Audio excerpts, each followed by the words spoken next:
বাংলাদেশের একটি প্রতিবন্ধী সরকারি বাধার বাইরে থাকবে না। আমরা বেহেশতের টিকিট দিতে পারি না, এটা আল্লাহর হাতে। বেহেশতের টিকিট কি আমাদের হাতে না আল্লাহর হাতে? তখনই বলেছিলাম বেহেশতের টিকিট দিব না, এমন এক জিনিস দিব যেটা এই দুনিয়াতে আল্লাহ আপনাদের কল্যাণ দান করবে। তিনটা জিনিস আমরা দিচ্ছি, যাতে ভালোভাবে জীবন যাপন করে আল্লাহর ইবাদত করে সুখী মানে সন্তানদের লালন পালন করে যাতে মাতৃত্বের পরিচয় দিতে পারেন। সেই কারণে ২৫০০ টাকা করে মাস আপনারা পাবেন এই ফ্যামিলি গার্ডেন।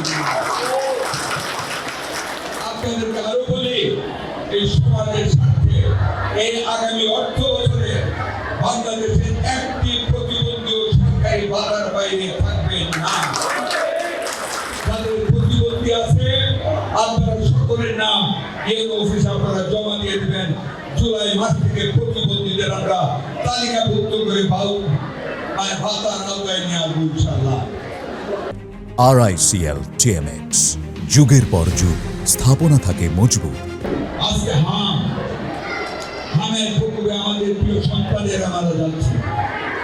শত চেষ্টা করে এটাকে কিছুটা রোধ করতে পারতেছি, সম্পূর্ণ নির্মূল করতে পারি না।